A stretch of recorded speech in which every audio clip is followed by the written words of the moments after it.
Assalamualaikum warahmatullahi wabarakatuh. Ala kulli niyatin salihah wa ala ma nawa bihi salafuna salihuna ajarakumullah.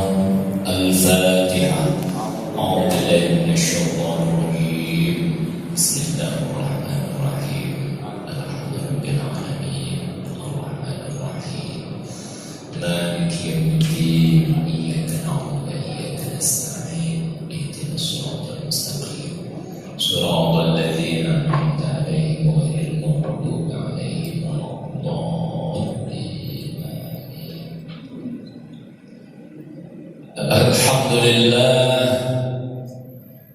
Alhamdulillahilladzi hadana li hadza wa ma kunna linahtadiya laula an hadana Allah. Allahumma shalli ala sayyidina Muhammad wa ala alihi wa sahbihi wa man tabi'ahum bi ihsanin ila yaumiddin. Amma ba'd. وقال الله تعالى في كتابه القرآن أعوذ بالله من الشيطان الرجيم ووصى بها إبراهيم بنيه ويعقوب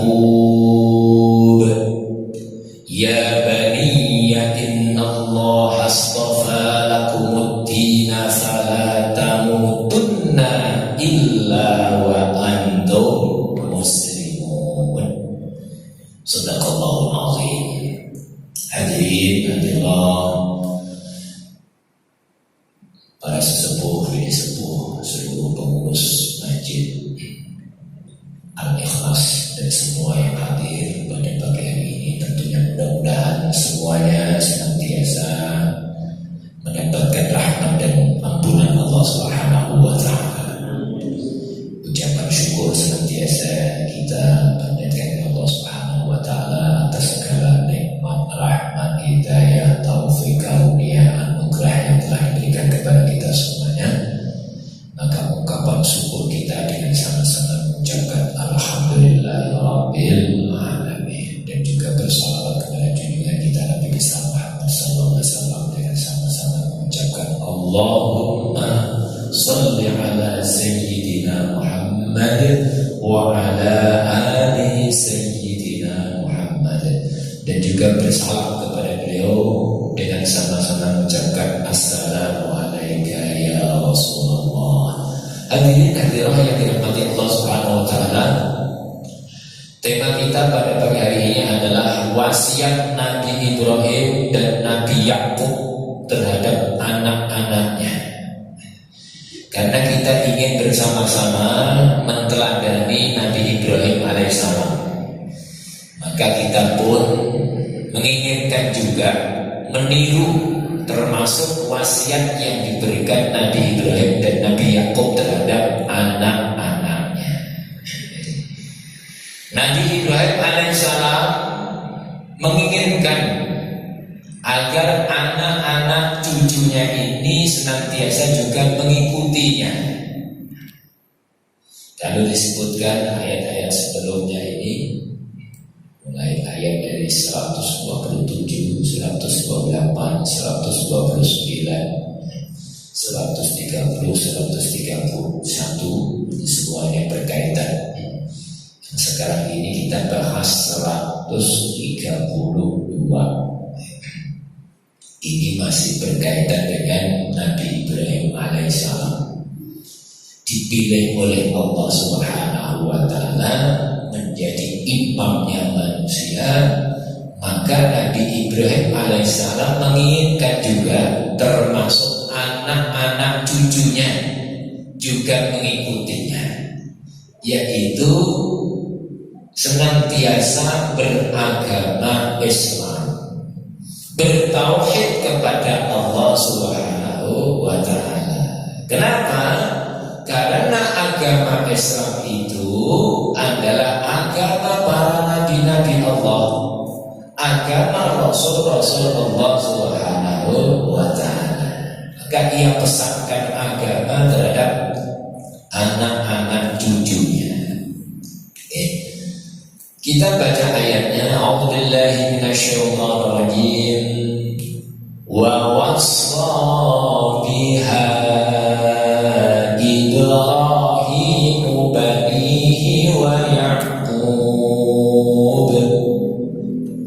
ya baniya inna Allah astafa lakumud-din fala tamutunna illa wa antum muslimun. Wa wassa, pesan Nabi Ibrahim alaihissalam. Wa wassa biha Ibrahim, Nabi Ibrahim alaihissalam yaitu memasangkan dengannya. Wa wassa biha, pesan atau dalam bahasa kita, bahasa Arab itu disebut wasiat. Wasiat, apa yang disebut dengan wasiat? Biasanya yang disebut wasiat apa itu? Sesuatu yang disampaikan oleh seseorang di akhir-akhir masa hidupnya untuk dijalankan setelah ia meninggal. Itu namanya adalah wasiat. Wa wassa biha Ibrahim, ada wasiat. Maka wasiat itu harus dijalankan, namanya wasiat. Maka ada orang berwasiat atas hartanya, mewasiatkan, nah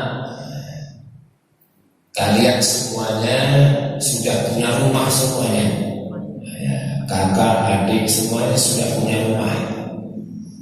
Lalu seorang ayah, ibu mewasiatkan kepada anak-anaknya, kalian semuanya sudah punya rumah, maka rumah tua ini nanti kalau saya meninggal, maka buatlah rumah tua ini diperuntukkan untuk anak-anak yatim. Ini namanya wasiat. Ketika punya anak semuanya sudah punya rumah, ada rumah ayah ibunya tadi, maka ayahnya pesan, karena kalian semua sudah punya rumah semuanya, maka rumah tua ini nanti buat untuk rumah anak-anak yatim. Maka ini namanya wasiat. Ketika ayahnya meninggal dunia, wafat, sebelum meninggal dunia dia masih menempatinya. Namanya wasiat ini kan setelah meninggal dunia dimanfaatkan. Namun setelah meninggal dunia, maka wasiat orang tua tadi harus dilaksanakan. Kalau diwasiatkan untuk anak yatim, berarti apa? Ya, dia adalah haknya untuk anak yatim. Atau punya harta benda, dia wasiatkan juga kepada anak-anaknya, anak cucunya, atau kepada yang lainnya bisa juga. Jadi kalau orang memiliki harta benda, dia boleh mewasiatkan itu maksimal sepertiganya. Itu maksimal. Jadi nggak boleh mewasiatkan semuanya. Saking sukanya sama anak bungsunya atau kepada cucunya semua, terus harta kekayaannya diwasiatkan 2/3 ke cucunya semua, nggak boleh. Jadi wasiat itu maksimal hanya 1/3 dari harta yang dia miliki. Nggak boleh lebih 1/3. Jadi seumpama punya duit 3 miliar, nah, maka maksimal mewasiatkannya adalah 1 miliar itu. Nah, 1 miliar ini ya, saya wasiatkan untuk cucu saya. Nah, boleh. Berarti nanti setelah beliau ayahnya itu wafat, maka 1 miliar ini yang punya hak adalah cucunya tadi. Yang punya hak adalah yang diberikan wasiat. Wasiat itu boleh juga ke orang lain juga boleh, tapi tadi itu tidak boleh lebih daripada sepertiga. Karena saya itu pernah dengar juga ada orang yang mengadu gak punya anak lalu dia mengadopsi anak. Nah, setelah itu apa? Semua harta kekayaannya semuanya dikasihkan kepadanya. Nah, ini salah. Salah, nggak boleh. Jadi wasiat itu hanya boleh sepertiga. Itu sudah maksimal, itu sepertiga. Ya, wasiat. Namun kita ingat, wasiatnya Nabi Ibrahim bukan kaitannya dengan harta. Dengan ayat tadi, wa wassa biha, wa wassa mewasiatkan, yang diwasiatkan Nabi Ibrahim biha dengannya. Nya di situ apa nya di situ? Nya di situ adalah dengan agama Islam. Karena ayat sebelumnya disebutkan idz qala rabbuhu, ya, ketika Allah Subhanahu wa taala berfirman kepada Nabi Ibrahim, aslim, beragama Islamlah atau berserah dirilah kepada Allah Subhanahu wa taala. Nah, maka Nabi Ibrahim langsung menjawabnya, qala aslamtu li rabbil alamin. Idz qala lahu rabbuhu aslim. Ketika ada perintah Allah Subhanahu wa taala, berserah dirilah kepada Allah Subhanahu wa taala, maka segera Nabi Ibrahim itu langsung mengucapkan aslamtu, aku Islam, aku berserah diri kepada Allah Subhanahu wa taala, li rabbil alamin, yaitu yang menguasai seluruh alam. Maka biha di sini dengannya maksudnya adalah dengan agama Islam. Jadi wasiatnya Nabi Ibrahim bukan kaitannya dengan harta, kaitannya dengan agama. Karena agama ini sebetulnya menyelamatkan diri kita, itu agama. Kita beragama, maka kita memiliki pedoman di dalam hidup kita. Kita bisa berbuat sesuatu sesuai dengan agama kita, maka kita akan memperoleh balasannya. Ada perintah kita kerjakan, ada larangan kita jauhi. Itulah agama. Maka dari itu, ini adalah wasiat yang paling penting, adalah sebetulnya wasiat tentang agama. Wa wassa biha, tentang agama. Wa wassa biha Ibrahim banihi wa Yaqub. Jadi Nabi Ibrahim alaihissalam mewasiatkan dengannya dengan agama-agama Islam, banihi kepada anak-anaknya, wa Yaqub dan juga Nabi Yaqub alaihissalam. Nabi Ibrahim dan Nabi Yaqub berwasiat-wasiatnya sama. Tapi kenapa di dalam ayat ini kok melompat? Nabi Ibrahim kok langsung Yaqub? Kok ke cucu? Kenapa enggak ke anaknya dulu? Kok enggak Ishak dulu? Dan anaknya Nabi Ibrahim yang dekat kan Ishak. Yaqub ini kan cucunya. Ayat ini menyebutkan, ya, wa wassa biha Ibrahimu banihi wa Yaqub. Kan lompat itu. Karena ayat ini masih berkaitan dengan Bani Israel. Bani Israel itu siapa? Keturunan dari Nabi Yaqub alaihissalam. Maka di sini sebetulnya yang diwasiatkan kepada siapa ayat ini? Terhadap Bani Israel termasuk. Ya, kepada Bani Israel. Maka ayatnya menyebutkan Yaqub yang disebut, wa Yaqub. Kenapa? Karena Bani Israel, orang-orang Yahudi, dia itu mengakunya adalah Muslim. Dia juga mengagungkan Nabi Ibrahim alaihissalam. Dia juga ngaku Muslim, tapi pengakuannya itu tidak dilaksanakan dalam kehidupannya. Buktinya apa? Orang Yahudi mengakui bahwa Allah punya anak namanya Uzair. Orang Nasrani juga sama, mengatakan Allah punya anak namanya Isa al-Masih. Surat At-Taubah ayat yang ke-30 itu.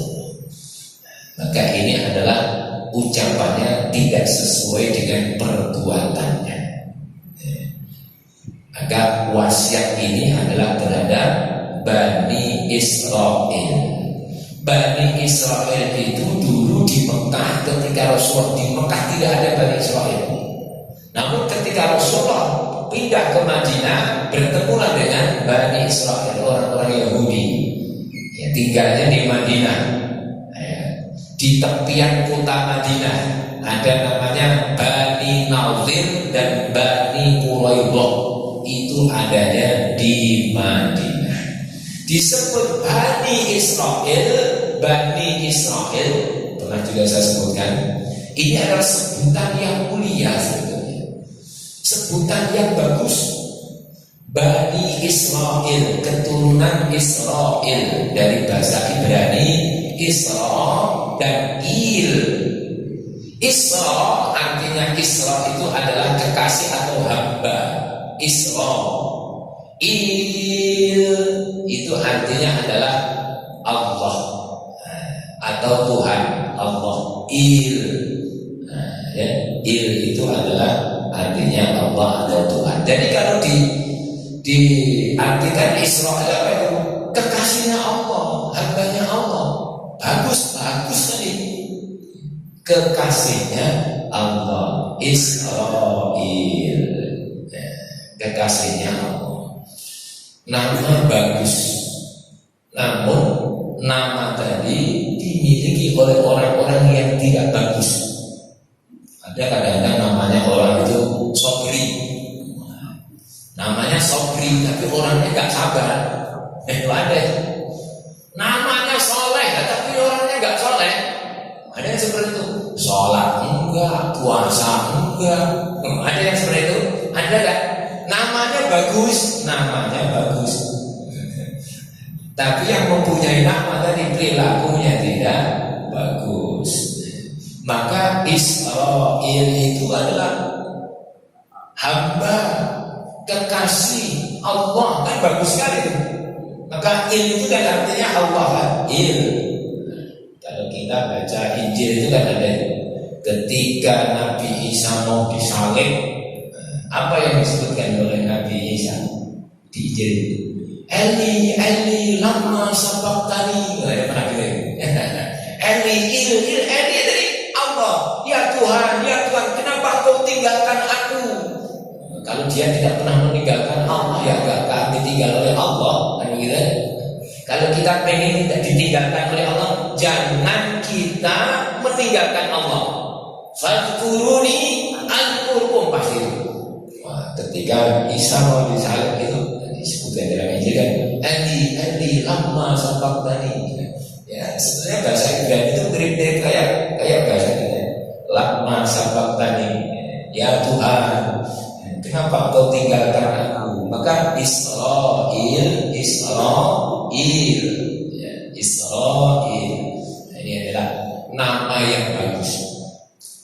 Maka kaitan ayat ini berkaitan dengan Bani Israel. Namun juga sama, bukan hanya untuk Bani Israel.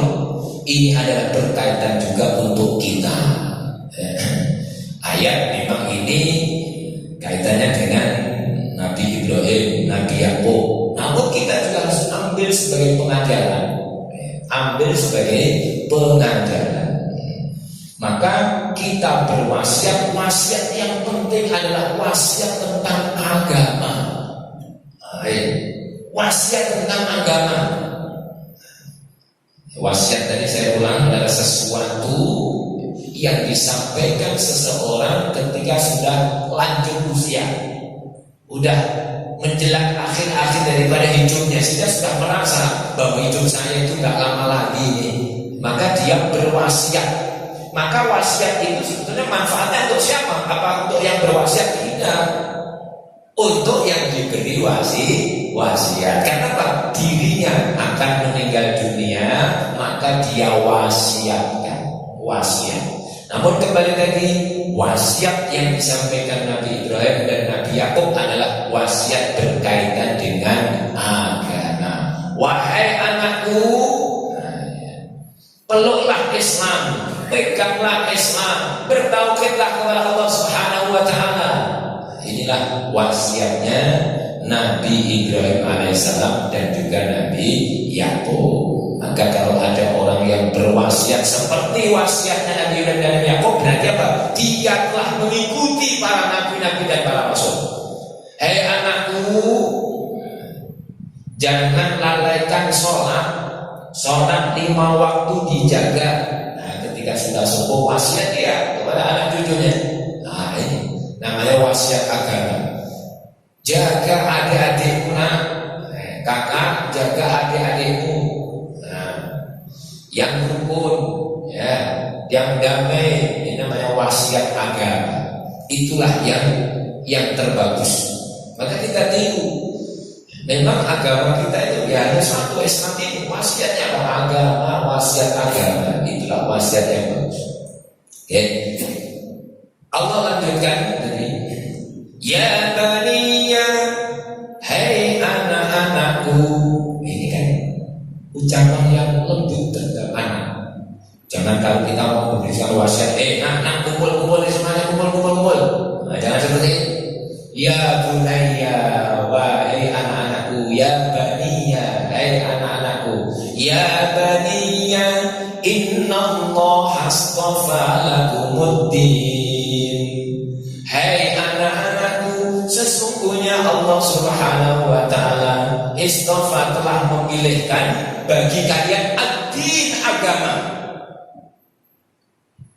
Jadi masalah agama ini ternyata sudah dipilihkan oleh Allah Subhanahu wa taala. Innallaha astafa, sesungguhnya Allah memilihkan untuk kalian agama. Berarti di sini dalam kaitannya dengan masalah agama, kita tidak boleh memilih sendiri. Ikutilah yang telah dipilihkan oleh Allah Subhanahu wa taala. Kita mungkin mengenal agama ya, katanya ada agama Kristen, agama Hindu, Buddha, Konghucu, agama Yahudi.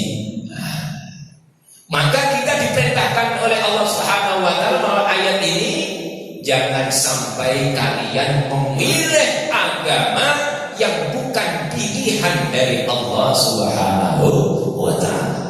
Ayatnya ini menarik sekali. Innallaha astafa, sesungguhnya Allah Subhanahu wa taala memilih bagi kalian ad-din, agama. Makanya kalau sudah kaitannya dengan agama, kita nggak boleh memilih sendiri. Kita sudah dipilihkan oleh Allah Subhanahu wa taala agama ini. Kalau kita memilih sendiri, ilmu kita terbatas. Tapi kalau yang memilihkan yang maha sempurna, yang maha luas ilmunya, Allah Subhanahu wa taala, pasti itulah pilihan yang terbaik, pilihan yang benar. Jadi masalah agama kita telah dipilihkan oleh Allah Subhanahu wa taala. Kalau kita pilih sendiri bisa jadi itu sesuai dengan hawa nafsu kita. Kalau Islam itu kan sholatnya setiap hari, tidak sekali itu 5 kali. Enak dong yang sholat itu seminggu sekali.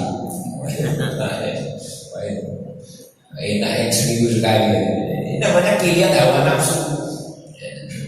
Maka kaitannya dengan agama, kita telah dipilihkan oleh Allah Subhanahu wa taala. Kok ada orang mencari agama selain agama Islam? Dia cari dari kayaknya ini gak cocok, ini gak cocok, ini gak cocok, yang terakhir ini yang cocok ini. Ada orang yang mencari agama selain agama Islam, maka akan ditolak oleh Allah Subhanahu wa taala, tidak diterima oleh Allah Subhanahu wa taala. Wa may yabtaghi ghairal islami dinan falan yuqbala minhu wa huwa fil akhirati minal khasirin. Surat Al-Imran ayat yang ke-85. Dan barang siapa yang mencari agama selain Islam, falayuk balaminhu, gak diterima agama itu oleh Allah Subhanahu wa ta'ala. Dan dia di akhirat nanti akan masuk golongan orang-orang yang rugi.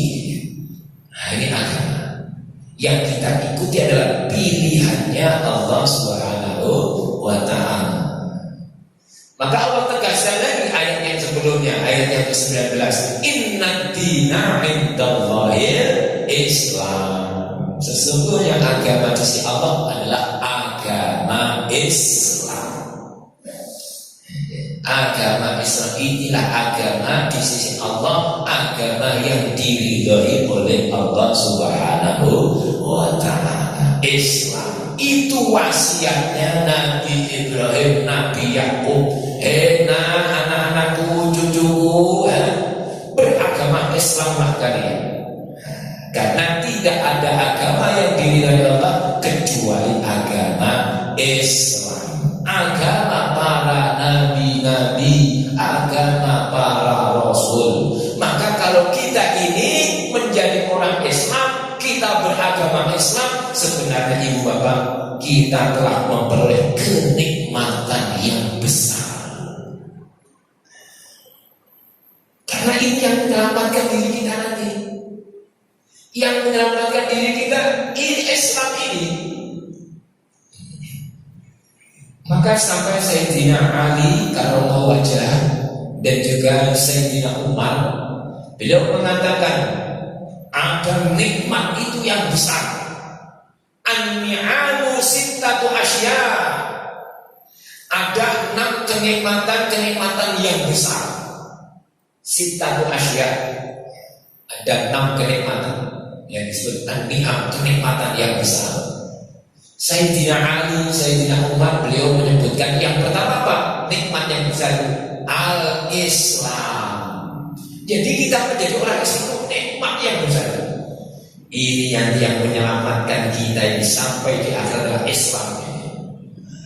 Dan sebetulnya bukan hanya akhirat, dunia akhirat kalau kita mau mengikuti agama Islam ini, di dalam hidup kita ikut dengan agama yang diridhoi oleh Allah ini, pasti bahagia kita. Bahagia di dunia, bahagia di akhirat. Maka Sayyidina Ali, Sayyidina Umar menyebutkan an-ni'amu sittatu asya. Ini tidak kitab Nasrul Ibad yang disebutkan. Jadi ada 6 nikmat yang besar. Yang pertama ia sebutkan al-Islam. Maka sering kita dalam MC juga menyebutkan bersyukur kepada Allah Subhanahu wa ta'ala, kita bersama-sama telah diberikan nikmat yang besar, nikmat iman dan nikmat Islam. Ibu bapak bisa hadir di sini karena apa? Ada di dalam dirinya itu iman Islam yang mendorong diri kita. Bukan kita mempunyai fisik yang kuat enggak. Ya. Karena ada iman kita hadir di sini karena iman ini yang mendorong kita iman. Walaupun jalan kadang-kadang ya 5 langkah kita berhenti ambil nafas dulu, sampai juga ke masjid.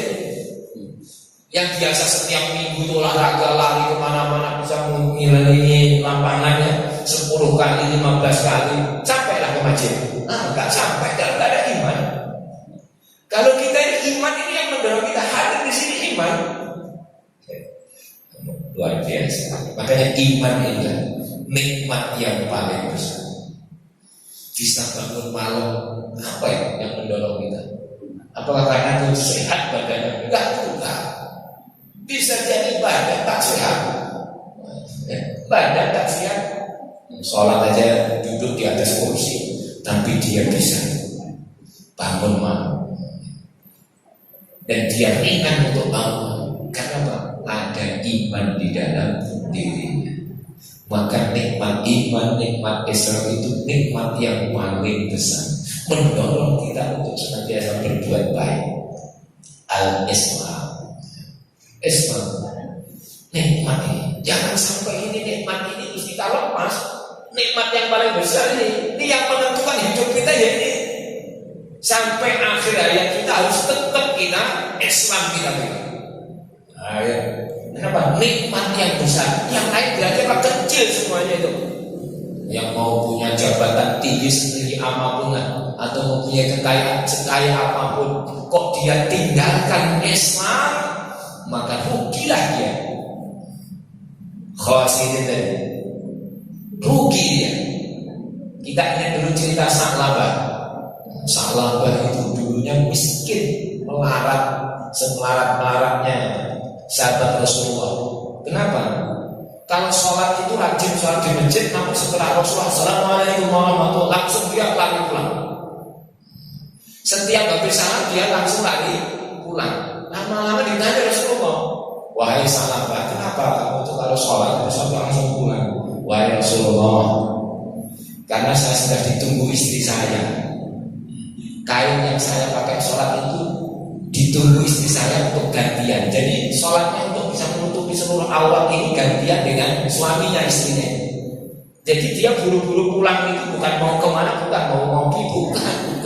Karena ditunggu oleh istrinya. Pakaian yang dipakai sholat itu mau dipakai juga oleh istri.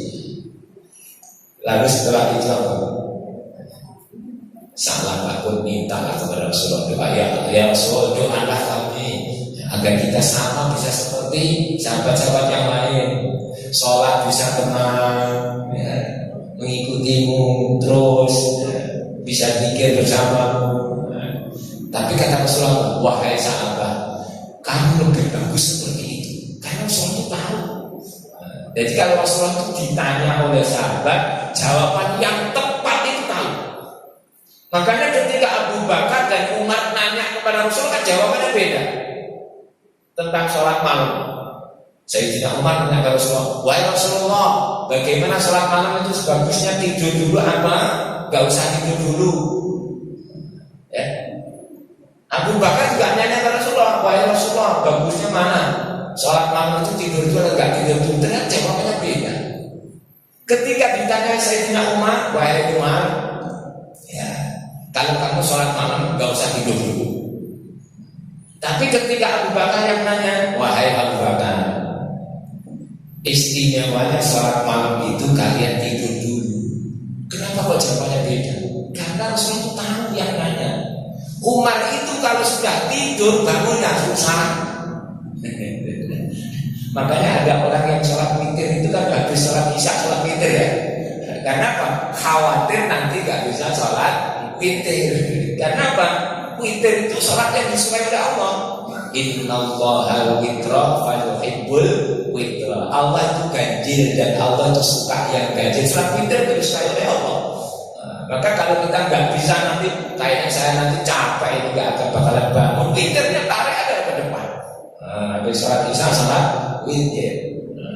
Ya, Sayyidina Umar itu karena apa? Kalau sudah tidur susah bangunnya. Sudah tidurnya susah, bangunnya susah. Ada orang seperti itu, kan? Ada seperti itu. Nah, itu. Kalau Abu Bakar ini mudah tidurnya dan gampang bangunnya. Maka jawabannya Rasulullah tadi, lebih baik kau tidur dulu wahai Abu Bakar. Ternyata dua sahabat yang bertanya jawabannya beda karena Rasulullah tahu siapa yang bertanya.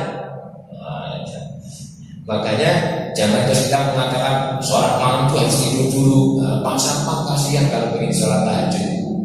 Pak Satpam jaganya malam. Maka mau tidur dulu juga boleh, nggak tidur dulu juga boleh.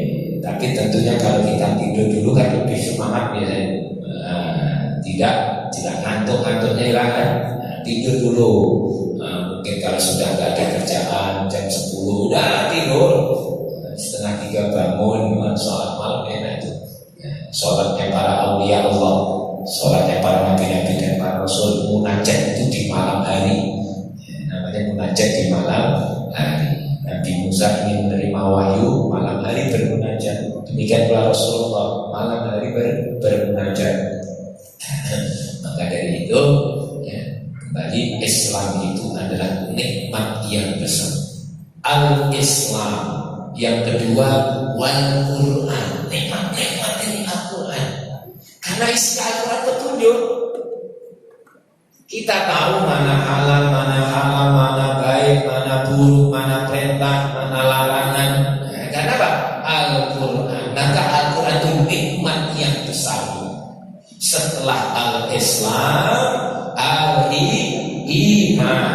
Setelah Islam, iman sama Al-Quran. Setelah Al-Quran, nikmat yang ketiga yang besar, wa Muhammadur Rasulullah sallallahu alaihi wasallam. Kita jadi umatnya Rasulullah sallallahu alaihi wasallam. Nikmat itu. Nikmat yang diberikan oleh Allah, jadi umatnya Rasulullah. Walaupun kita hidupnya yang terakhir, namun nanti kita di akhiratnya diselamatkannya oleh Allah Subhanahu wa taala, dimasukkan surga oleh Allah yang lebih duluan. Nikmat, maka menjadi umatnya Rasulullah SAW. Ada Nabi Muhammad, itu adalah nikmat, sehingga kita tahu baik buruk melalui Nabi Muhammad Sallallahu Alaihi Wasallam. Nikmat yang besar. Al-Islam, Al-Quran, wa Muhammad Rasulullah SAW, wal afiyah. Nah, sehat itu nikmat, ibu bapak. Sehat itu nikmat. Kita sehat, alhamdulillah. Ada dana kita bisa hadir sehat.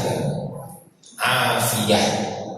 Maka mudah-mudahan semua yang hadir sehat terus. Silakan mau usianya berapa, yang penting sehat lah. Mau 80, mau 90, yang penting sehat. Buat apa kalau kita punya usia panjang tapi kita sakit-sakitan? Setiap minggu ke rumah sakit, apa enaknya? Maka yang kita minta sehat. Allahumma inna nas'aluka as-sihah wal afiyah wa du'a kita. Rabbi firli warhamni wadhurni warfa'ni wadhurni wahdini wa'afini wa'fu anni afini afiyah. Disyaratkan oleh Allah Subhanahu wa taala. Minta sehat. Maka sehat itu juga nikmat. Asitru, nikmat juga sitru, artinya apa sitru? Tertutupinya aib. Oh, kalau kita punya aib terus orang semuanya tahu, berani kita ke masjid? Oh, enggak berani. Ditutupinya aib juga nikmat juga. Wal ghina 'anil nas, diberikan kecukupan dalam hidup kita. Ini juga nikmat juga. Itulah 6 nikmat yang disebutkan oleh Sayyidina Umar dan Sayyidina Ali. Cukup di dalam hidup. Nikmat itu yang ke-6. Wal ghina 'anil nas, diberikan kecukupan di dalam hidup kita. Nikmat. Maka Islam itu adalah nikmat yang besar. Sehingga di ujung ayat ini, ingat tadi kita telah dipilihkan oleh Allah di dalam kita beragama, maka kita harus pegang agama itu terus menerus.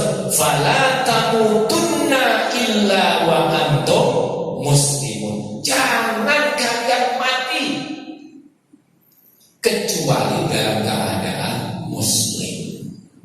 Fala tamutunna, maka jangan kalian mati kecuali dalam keadaan muslim. Ini seperti juga di dalam surah Al-Imran 102 itu yang biasanya para khatib memesankan. Ya ayyuhalladzina amanu taqullaha haqqa tuqatih wa la tamutunna illa wa antum muslimun. Al-Imran 102 sampai. Kalau di sini wasiatnya Nabi Ibrahim dan Nabi Yakub.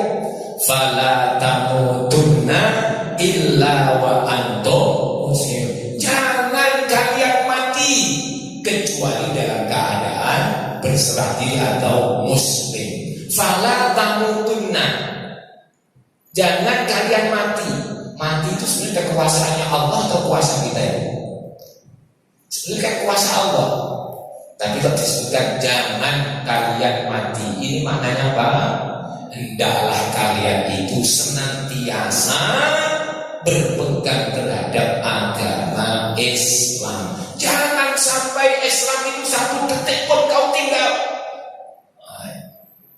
Jangan sampai satu detik pun kau tinggal. Harus kita pegang Islam ini. Sampai mana? Sampai akhir hayat kita. Kenapa kok tidak boleh kita tinggalkan satu detik? Karena mati itu kuasanya Allah Subhanahu wa ta'ala. Kita gak ada yang tahu. Ada yang tahu matinya kapan? Gak ada yang tahu. Gak ada yang tahu. Dan tapi setiap manusia pasti mati ya. Kullu nafsin dha'iqatul maut. Surat Al-Anbiya itu ayat yang ke-35. Kullu nafsin dha'iqatul maut wa nabluukum bisyarri wal khairi fitnah wa ilaina turja'un. Setiap yang berjiwa, setiap yang bernafas, nafsin yang bernafas, jiwa ini semua akan merasakan mati. Sebelum mati Allah uji dulu dengan keburukan, dengan kebaikan. Wa ilaina turja'un, kepada kami kalian semuanya akan kembali ya. Semua akan mati, kita akan mati. Tapi matinya kapan kita tidak ada yang tahu. Wa ma tadri nafsum madza taksibu ghadan wa ma tadri nafsum bi ayyi ardin tamut. Di bumi mana kalian mati, kalian tidak ada yang tahu. Surat Luqman ayat terakhir 34 itu. Wa ma tadri nafsum madza taksibu ghadan wa ma tadri nafsum bi ayyi ardin tamut. Innallaha alimul khabir. Jadi di bumi mana kita gak ada yang tahu.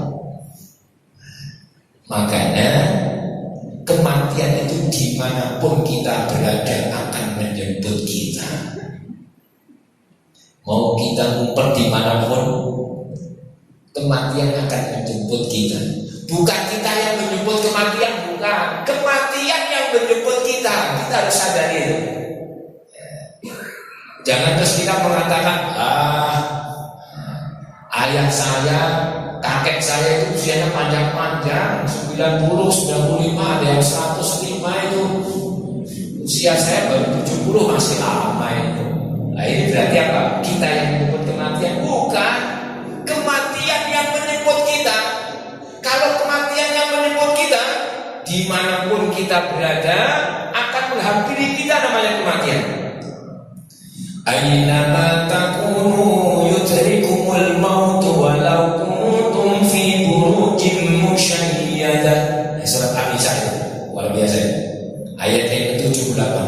Dimanapun kalian berada, yang namanya kematian akan senantiasa menjemputmu, walaupun kalian berlindung di dalam peti baja, mungkin ya, berlindung di dalam peti baja, tetap saja kematian akan mendatangi.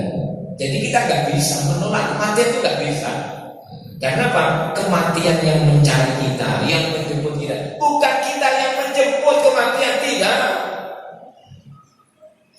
Kalau memang belum waktunya mati, ya nggak akan mati gitu. Tapi kalau sudah waktunya mati, makanya di dalam ayat ini jangan kalian mati kecuali dalam keadaan, alias jangan tinggalkan Islam satu detik pun jangan.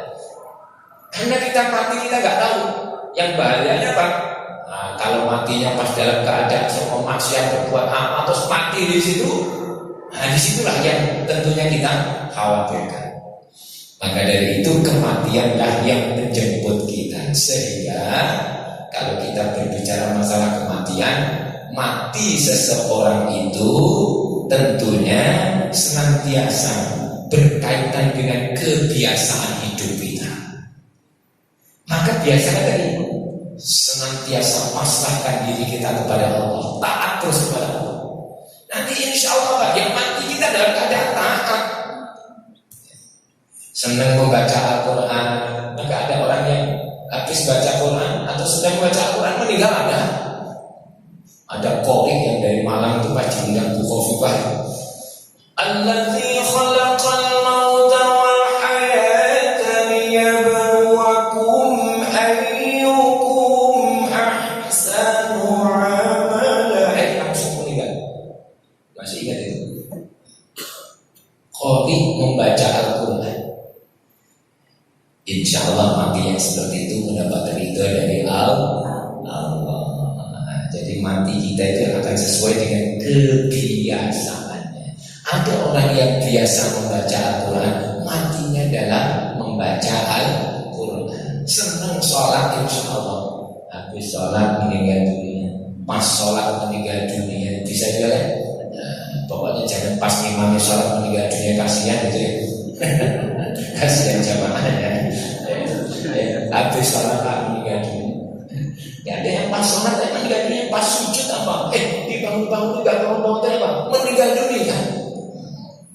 Saya yakin orang yang meninggal seperti itu adalah ridha Allah, dapat ridha. Maka kematian itu sesuai dengan kebiasaan kita.